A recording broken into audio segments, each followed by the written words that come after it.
Milí diváci, toto video nebude hlavne o hrách, čo by malo byť, ale o tom, ako si upraviť svoj software, tak aby si nemysleli, že tvoj drahý počítač je dneska úplne hovno. Začneme s prvou vecou, a to je Nvidia App. Ak máš RTX, tak toto môžeš využiť ako prvé. Ak nemáš, tak sa nič nedeje. Každú hru takto môžeš optimalizovať. No Fortnite asi nejde teraz moc, lebo toto, ale všetky tieto 3 programy, čo som si tu zadal, mám optimalizované. Samozrejme, ak by si chcel byť nejaký maniak a chcel by si mať všetko top, tak si môžeš dať viac IQ výkonu. Toto totiž tak nepriniesie takú dobrú grafiku, ale skôr viac FPS, alebo dá sa povedať, jak by som to mohol povedať, FPS-ka nebudú vyššie, budú menšie prepady, dá sa povedať. Lebo ja mám zostavu, ktorá tie prepady musí riešiť, takže ich rieši. Druhé nastavenie, čo si môže zapnúť, je tu. Stlačíš Windows plus X a otvorí sa ti takýto panel. Do ňoho zadáš presne takýto kód. Klikneš Enter.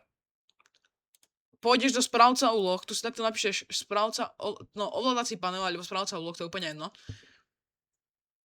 Nájdeš si to a otvorí sa ti vlastne toto. Ty dáš hardware a zvuk, možnosti napájania a dáš samozrejme maximálny výkon. Toto ti pomôže tvojmu procesoru sa nezastavovať v tých veciach, kedy to najviac potrebuje a on vlastne nie, že sa prehraje, nič nezačne na počítači húčať, ale skôr nebude sa snažiť byť na strednom výkone. Ďalšie nastavenia, ak máš samozrejme RTX, tak ti odporúčam nájsť vo Fortnite.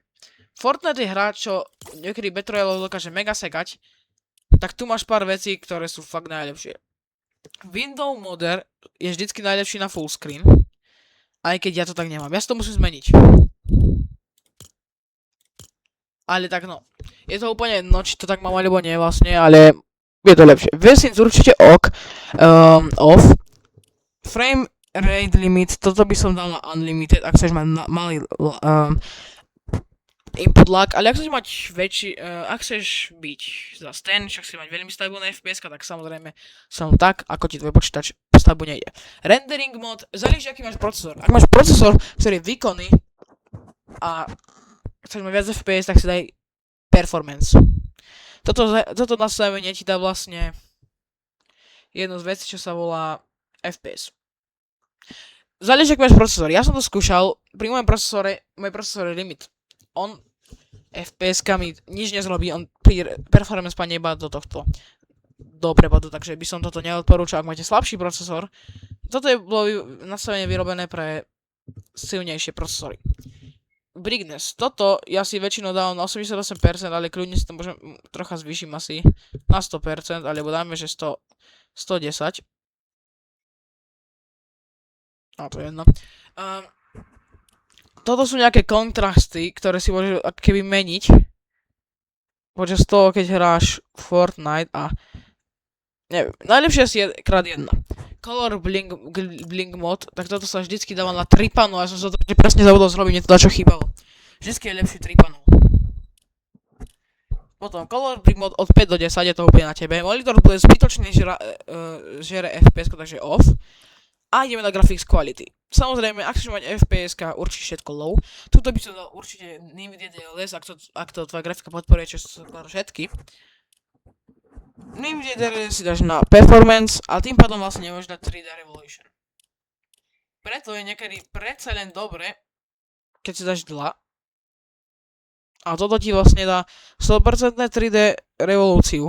Ale je to vtedy, ak to zvláda tvoja grafika. Toto sú všetky nastavenia, čo nemusíš vôbec mať, ani shadow, ani near, VF distance, všetko na low. A tuto samozrejme show FPS, aby si videl to, čo chceš. Use GPU crash debugging, toto neviem čo je, ja to nepoužívam, ale toto je veľmi dôležité nastavenie. Nvidia Reflex Low Latency, on plus boss je najlepšie nastavenie, čo ti pomôže toto dať. Takže toto je asi všetko. Ja si to uplyniem. A ideme si naspäť. Čo sa teda stalo? FPS-ka vyzerá úplne inak, Bring mod je úplne iný. A ja si to vlastne ukážem na nejakých rýchlych mapách, že či ti to fakt pomáha. Vyzerá to, že to celkom pomáha. No ale každopádne, ak sa vám toto video páčilo, alebo ak vám pomôže, nezabudnite mi hodiť like. Bol som rád aj za odber, ale to nevadí. A čauky, dúfam, že vám toto video pomôže na lepšie výkony a obnoviť si vlastne svoj počítač bez pretaktovania procesoru alebo nejakých vecí. Čau.